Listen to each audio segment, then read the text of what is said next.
So, as you are already familiar with EIT Food, we are as Europe's leading food initiative, and we are working very hard to make the food system sustainable, healthy, and trusted. If you ever have questions about EIT Food, you can always visit our website. But if you cannot find any information that you are looking for, you can always reach us, and we can try to coordinate with rest of the relevant teams at EIT Food. So who are the stakeholders? We have EIT Food partners and participants like your organizations. Who are partners? These are the organizations that have or are joining our partnership model. So either being strategic delivery partner or community member, they become a partner. And they have rights and obligations based on the statutes and bylaws. Of course, they have some membership fees. On the other hand, we have participants like your organizations who only join to a project or more than one project, and they participate within the project itself. So there is no partnership agreement between your organizations and EIT Food partners. There is one further, like a third kind of stakeholder, we can say. That's the subset of organizations, both partners and participants. What we mean, there may be some partners who are joining projects and they are participants at the same time. So until the project ends, those partners are also participants. So they will be in our scope to help to assist with their grant cycle questions. Throughout the project, you will see our email addresses. I'm sure all of you have received one or more emails from participants' mailbox. But for any support related to your project's grant cycle, Plaza, you can always reach us. And if we are not the correct ones to help, we will make sure that your questions are answered by checking with the relevant teams. So to start with a bit complicated thing, onboarding process and Plaza. Why I say complicated? Some of you in this call have already have been onboarded. Some of you have received the emails, but the onboarding process is still ongoing. That's why we try to categorize the status of the participants into three. So first category or possibility, let's say your organization may already be in Plaza. What does it mean? Probably you are either a partner or a participant who have already joined the project previously. That's why you are in our database. You have every controls finalized. Your registration is done. So there is no need for any registration. And most probably, there is also no need for any validation. Why I say most probably, depending on the EIT funding amount that you request, if needed, a further validation might be checked or done by the service. But most of the times, we believe many of the organizations who are under first possibility are already validated and they don't need any registration. Second possibility, that is, let's say, an organization which is not registered in Plaza, but has a validated PIC. What does it mean? This organization may already joined a EU project and already got a validated PIC. That's why we will not have any validation requirement because already a validated PIC is available. But onboarding is needed because that organization is not in Plaza. So we don't have the organization in our database. That's why onboarding link as well as the required documents have to be completed. The third possibility, so third kind of organization, let's say, is neither in Plaza and nor has a validated PIC, which means we have never get into contact with this organization before. No data is available in Plaza. So both onboarding link as well as the required documents have to be completed to finish the onboarding. And simultaneously, EIT Community Onboarding Service needs to contact them to proceed with their validation process. We have reached all of you regarding your status, either at in our first email or the second one as a follow-up. So if you still have any questions about where you stand, please don't hesitate to contact us. We can just double check and see if anything is pending or if everything is completed. So to proceed, again, we try to explain these categories in order to make sure that you are not getting confused because of the onboarding process. But what is it? In a nutshell, many of you have completed this, but some of you are still in the first or second box. So first, your CAVAs, your projects, they receive a pre-selection letter that is sent to whole consortium members. And depending on the status, what I mean, the previous 3 types, we, EIT Food, will work on the onboarding documents and information and try to finalize the onboarding. If a participant in the consortium needs a validated PIC, like the status that I mentioned before, then EIT Community Onboarding Service will reach out to you. They will try to expedite the validation process. And once onboarding as well as the validation is finalized, you will receive the award letter. And then EIT Food will continue with the next steps, which is legal and finance, that I will explain them in a bit in more details. So to proceed to Plaza, here is a good news, maybe I would say. In a short time, we don't know yet the definite time, but we will move to a new system. Rather than Plaza, we will start using another system. But for sure, trainings will be given both to us as colleagues and then to you participants about the tool itself. But for the moment, we are still using Plaza. That's why if you have any questions, you will get familiar with it. But if you have any questions, you can always reach us and we can help with our grants colleagues to, answer your questions. But this will be your screen, how you will see once you do your registration as a person. What I mean, each of your colleagues or yourselves who are going to be involved in the projects or who would like to have access to Plaza, you need to register yourself. You follow the link and then your registration request will be checked by IT team and it will be approved in 1 or 2 working days. If it takes more than that, please don't hesitate, contact us and we can try to expedite the checks from IT team. Once you have your Plaza account, you will see your Plaza screen that I showed here, and then you will be able to see your activities under Activity Editor, depending on your role. I will explain these a bit later in detail. Okay, saying depending on your role, as a participant, you can define, here we have 3, but you can define a little bit more, contact points for your organization. First of all, master contact. These people are the ones who are the first point of contact for EIT Food. So what we do usually, depending on the work that we need to carry on, like a business plan amendment or monitoring or any like webinar information, depending on the group of people we need to reach, we extract the data from the system based on the contact kind. So if an email needs to be sent to master contact, we extract master contact data. If a topic is related to finance costs, then we need to extract finance contact. That's why we always ask master contacts of these organizations, of yourselves, to make sure that these contact information is correctly filled in Plaza under PIF section. There you see partners tab that we have screenshots. So under partners tab, you will have partner information file.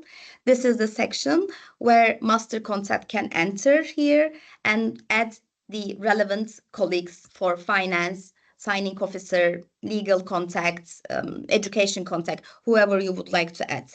But please make sure you complete these contacts information as we will contact these people depending on the work.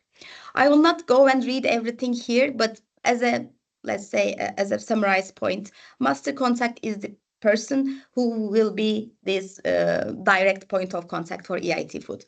Finance contact is responsible for the financial side, for cost reporting. So anyone from the finance departments of your organizations needs to be there as the finance contact. Signing officer, as can be understood from the name, responsible for signatures of the legal documents. And if needed, if it's required for your organization, more than 1, maximum 2, signing officers can be assigned, which means whenever we see 2 signing officers, we will make sure the agreements are signed to both of them.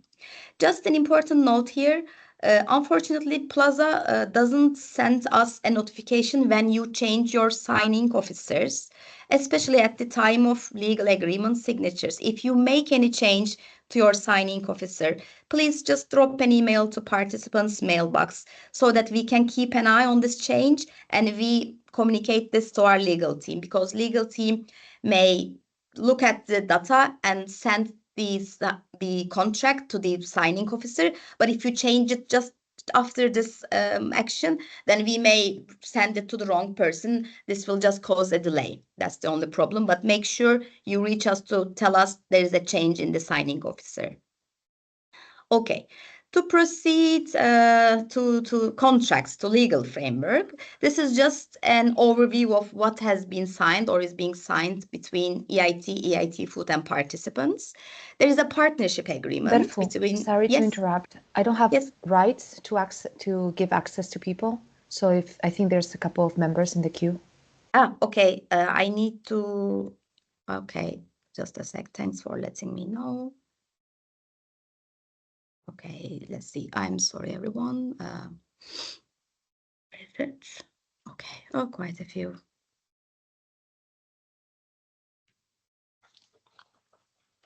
This is... Was nog erop. Alle Okay. documenten. Hello, everyone. Sorry, I understand we couldn't get you into the call, but we are just at the beginning, so I'll try to get back to the first bit a bit later. So, continuing with the contractual agreements, as we said, partners... Can you please mute yourselves? Thanks a lot. So, partnership agreement is the agreement signed between EIT and EIT Food. Grant agreements are the ones that are signed core for business plan, and then separate grant agreements for each cross kick. And then between what is important for you as participants, between participants and EIT Food, we have framework agreements and CAVA contracts. To give an example, sorry, I didn't do the presentation mode.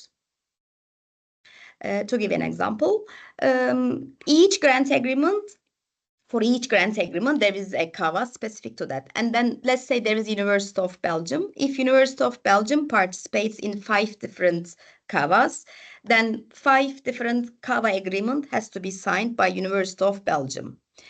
Maybe you are already aware, or if you joined one project, you may not see this, but we will contact you one by one when all of the projects are in Plaza. So you may receive more than one CAVA agreement, depending on how many you are participating. Maybe too much information, but for you to know, you are all new participants. That's why most of you, if I'm not wrong, needs to sign CAVA contract. But just for you to know, if the CAVA was an old one and the new participant was joining to an old CAVA this year, then new participants have to sign the CAVA contract. But the old participants from that CAVA, they do not need to re-sign the agreement because it's already signed previously in last year's probably. That's why they don't need to sign. But you, as new participants involving in the CAVA, you need to sign the CAVA contract for each project that you are involved in. Framework agreement is the agreement that cascades the rules of the grant agreement that was signed between EIT and EIT Food to the CAVA participants. That's why each participant has to sign one framework agreement with EIT Food. Again, similar rule applies if there was an old participant from this CAVA, then they don't need to re-sign the same agreement. Grant cycle. Many of you are probably aware, but just to see how it is look, and in the coming slides, we will go into more details. But you are all selected via the open calls. The selection of CAVAs are followed by the business plan launch, and then there will be a monitoring process, and then which will be followed by the amendments opportunity, and we will finalize the last step with reporting.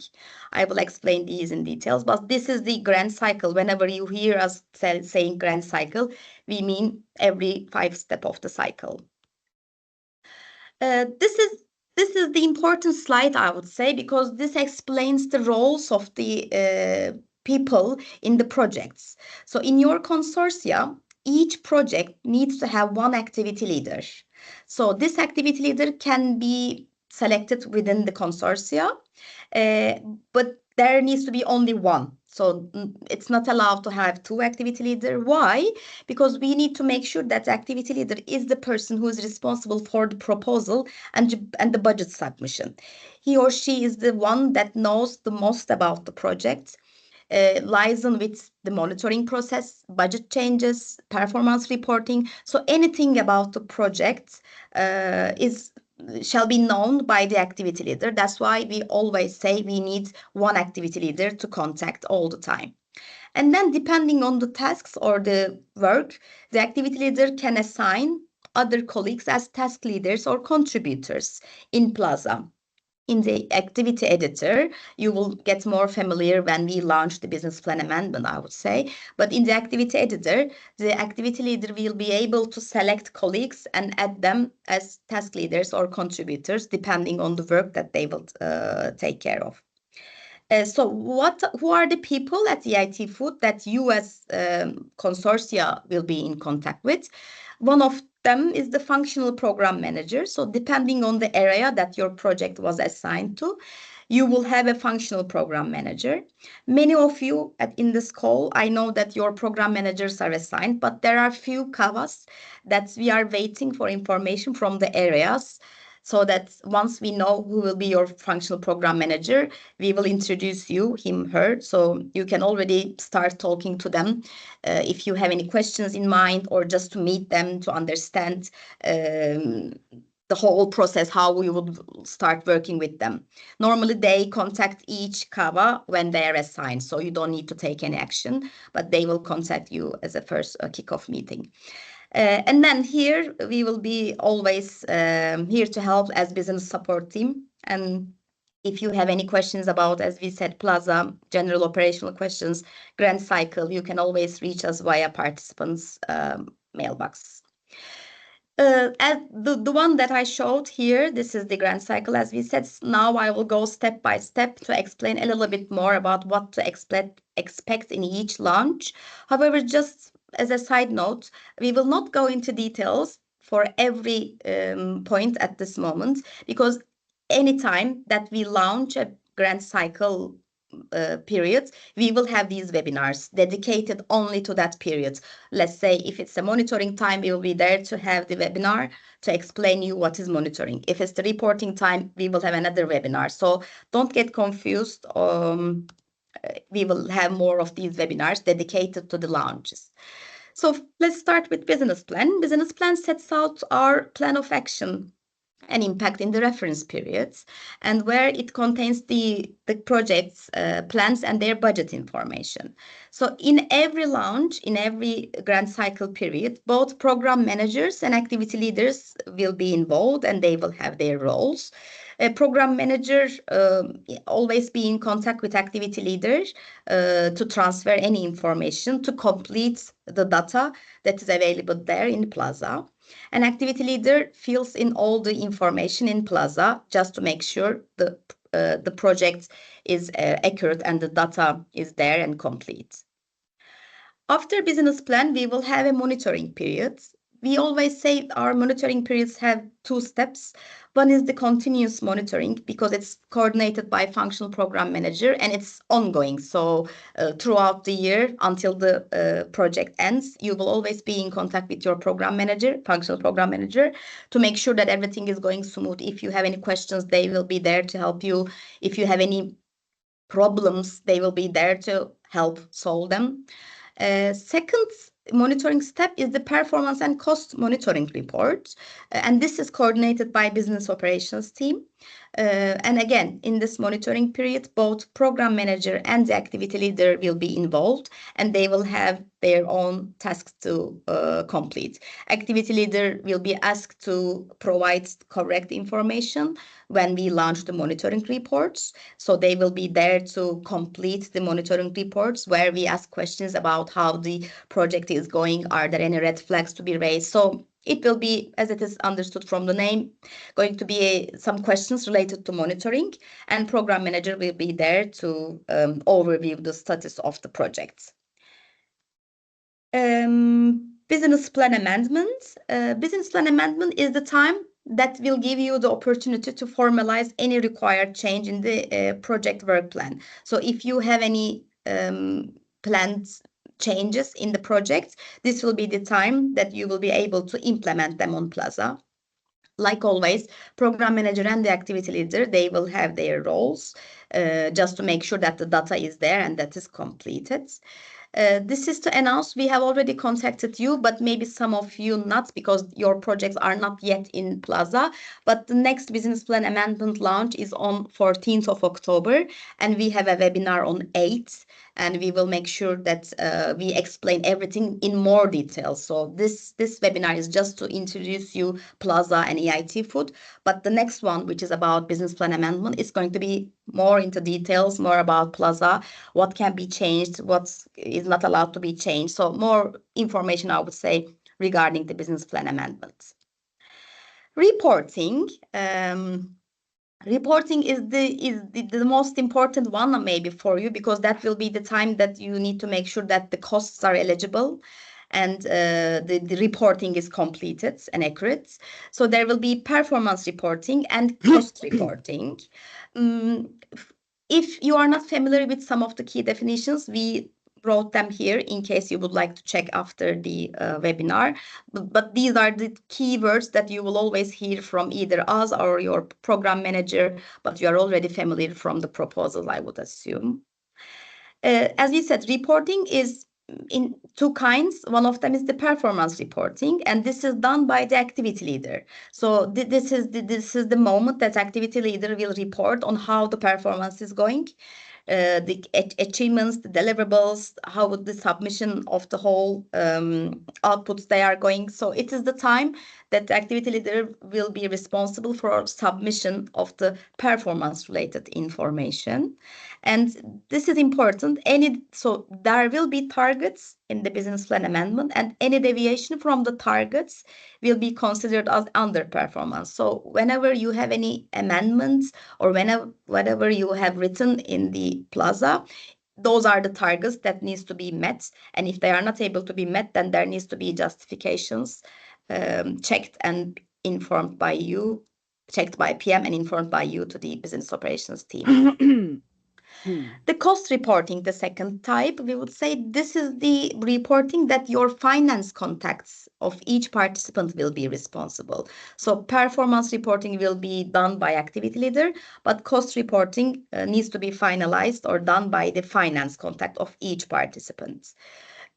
Here, I know many of you have questions about eligible costs eligibility. We will come to that part.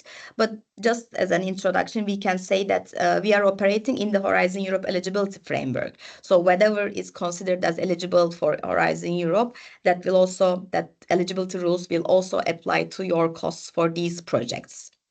At the moment, our reporting is annual, but we may need to change it to a more frequent sequence, and this is still under discussion. And for sure, in advance, we will inform you how the things will change in the future. So reported costs, these will be checked either by us, EIT Food Compliance Team, or they will be subject to audit to see these eligibilities. I'm not sure if everyone has heard, but there is a certificate on the financial statements audit. We call it CFS audit, and this depends on the amount of the EU grant per beneficiary reaches.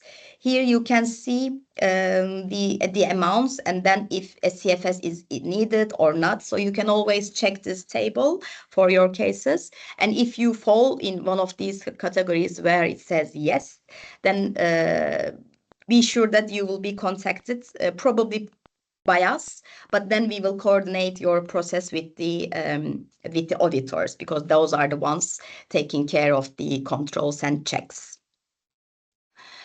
To continue, this is an annex, and we will explain a little bit about the eligibility conditions. But as we always suggest you to get familiar with AMGA, Annotated Model Grant Agreement. This is like a thick document where you can see everything about the costs, their eligibility, good examples that can clarify some questions in mind. So please always check AMGA while you are confused or you have any questions about your costs. But here we would like to summarize some important points about them. Like actually they need to be incurred by the beneficiary, or they need to be incurred within the eligibility period. But all of these points that you can see here now, they are all listed in AMGA. So we recommend you to have a closer look whenever you have the time before reporting starts, or before even you start your costs. And here we also listed the summary of the ineligible costs, so which are considered as the ineligible costs. You can always check here as a summary. Many of you are already probably aware of this training. Maybe some, the very recent CAVAs, you may not know. So that's why I would like to share the training session that will be held by Ernst & Young. That will be on 9th of October, and you are more than welcome. It will be a long session, but a very helpful one, because first one was a really nice one. So I would suggest, if you have the time, if your agenda is available, please join this session, and you can always ask your questions. I think our deadline has passed, but if you think that you have specific questions, please drop an email today to me, and I'll try to see if we can still ask any questions in advance to the Ernst & Young. If not, still you can join the meeting, but your questions may not be covered. Another important slide for you, I know we are all aware of it, it's the finance and the payments. It is a bit complicated unless it is not explained well, so I'll try my best. But if you still have any questions, you can always ask us, and we can coordinate with finance team to answer them. I will, of course, not read all of the table, but just to explain you briefly what is and what types of payments you can expect. You can expect 3 types of payments: the pre-finance payments, interim payments, and final payments. Pre-finance is an amount given as an upfront payment. And what is important for you to know as pre-finance payments is finance team needs to see the signed contracts. So unless the contracting has been finalized, pre-finance payments will not be processed. Interim payments is the amount given during the project, and it is paid in the year subsequent to the pre-finance payments. And final payments, easy from the name, it will be the amount paid as the final settlement.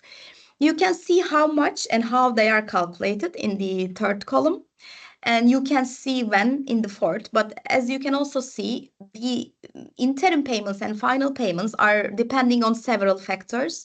And of course, checking with finance at the moment, we were not able to give any specific dates. But as a general rule, they always say completion of technical deliverables, sign off from the program managers, activity leaders.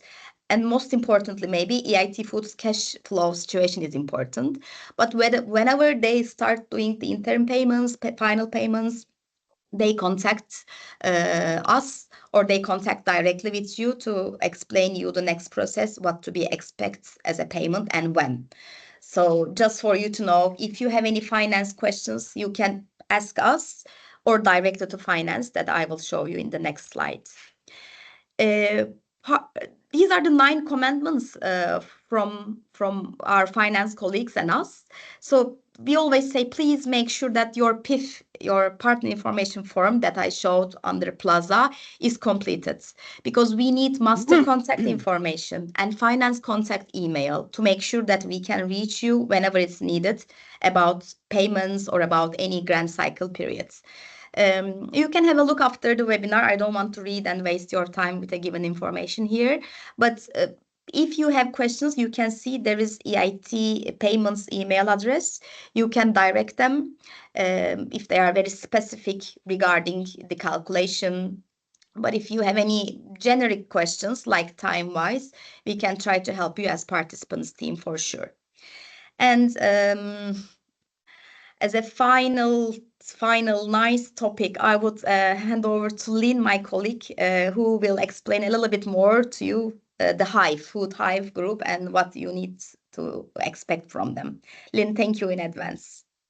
Yeah, hello everyone. So can you hear me well? Yeah. Yeah.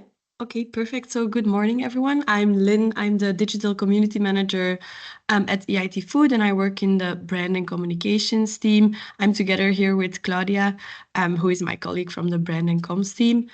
So I'm here to present Food Hive and how it can help you with delivering your projects, but also how to make the most out of the EIT Food network. So firstly, a very short intro. What is Food Hive? It's our community networking platform, and the entire EIT Food network is on there. So it's not only you, the participants, but it's also our local hubs, the RIS hubs, the startups and students from our programs, of course, the EIT Food partners, and some mentors and investors. Then if you could go to the next slide, Berfu. Yeah. So what is it? It is a one-stop shop for food system professionals. It will ensure that you keep up to date with everything across the food system. And of course, you can connect with other professionals in the food system because we have members from all over the world in different stages of their career. You can also find opportunities from fundings to jobs to interesting programs to further develop your career or organization. And of course, you're very welcome to share your own expertise about the food system and opportunities too.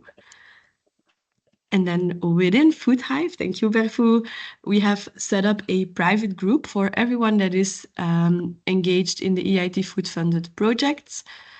And there again, we have set up some interesting features for you. So on the live feed, you can read updates from Berfu and the team, but it's also a place for you to ask questions if you would have any.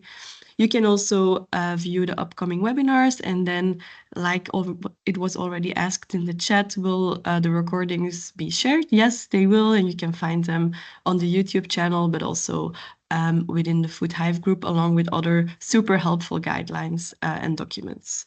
And then a little tip. Oh, sorry, if you go. Thank you, Beru. Because we always hear that you receive a lot of emails from Food Hive. You have the option to change your notification chat settings. You can do that for the wider platform, but also for the participant group. So if you would like to receive a daily or a weekly summary of everything that was posted in the group, you can choose to have it that, or you can also receive instant emails whenever Berfu or somebody else posts something, and that means that you will receive an email in your mailbox right away. And then for the next slide, so similar to Plaza, you might already have a Food Hive profile.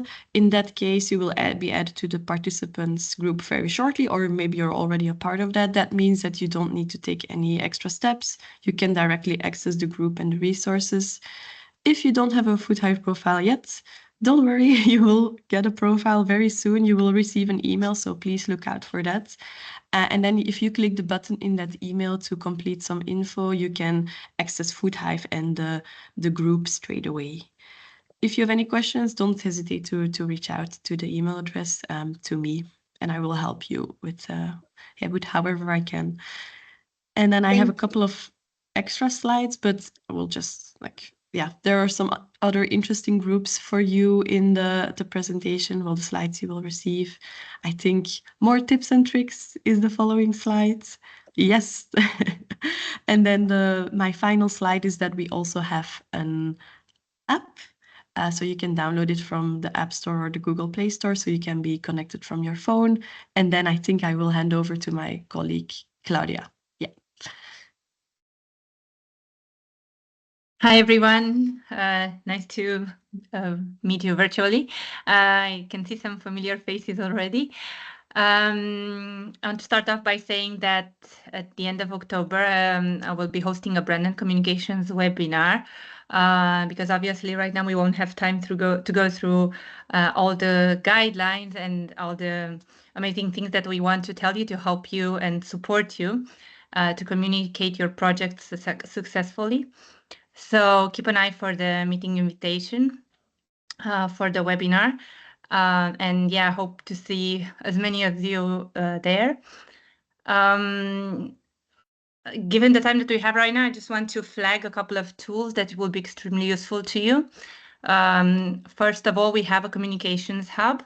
Some of you might already know it. It's a portal with lots of articles around branding and communications.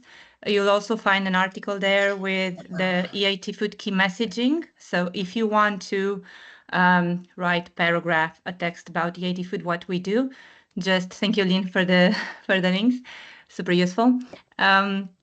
So you have an article there. You can just copy paste the texts about EIT food. We have a short version and a longer version, depending on the needs that you have. Our mission, our vision, everything is in there. And yeah, also lots of tips and tricks about the use of social media, how to post on social media, about the use of images, what makes a good image. There are also links to the asset library. The asset library is our image bank. It's safe to use, all the images that are in there. You'll find mainly images from our projects, from our events, but also images, stock images, which are safe to use for EIT food funded activities. It's important to say that. Also, the branding portal. I encourage you already to have a look at the branding portal. It's all our branding guidelines are in there. It's important to say that we don't have a branding manual as such. We use the community brand book from EIT, which applies to all the KICs, including to EIT food. It's important to look at it, understand it, understand especially the correct use of our logo. Our logo, it's a bit different than other organization. It's made up of two parts. So it's the EIT food icon, the symbol, and also the second part is the EIT, the co-funded by mention, and the EU flag. It's important to use them all together as it is. Do not alter it in any way. So when you download it, you'll have a link there to download the logo. Just use it as it is. And why this is important? Because we have to comply with the EIT brand requirements to avoid a reduction in funding, because the EIT brand requirements were not met. So yeah, please make sure that you use it as it is. Also, if you have questions, in the meantime, on the Communications Hub, you'll also find a Contact Us page where you can submit a message to somebody in our team. For general inquiries, it's communication@eitfood.eu. So again, there's no need to write everything down. You'll find it in the Communications Hub. For Food Hive, there's a Food Hive mailbox, for the website as well, for social media as well. And yeah, if you haven't done yet already, follow us on social media. We're mainly active on LinkedIn, Facebook, and X for now, and Food Unfolded on Instagram. So yeah, looking forward to discussing more about this on the 21st of October. So if you have any questions, yeah, let us know in the meantime as well by reaching out to us. Thank you, Claudia. Thanks a lot, Lynn. So as we said, for any questions about grant cycle or the process, the timelines, please reach us. But please always add your project's code, your CAVA code, and your participant's ID for us to reply faster, I would say. Otherwise, we need to search, we need to understand. That's why it takes time. But if you can just name these, it will be easier for us to answer.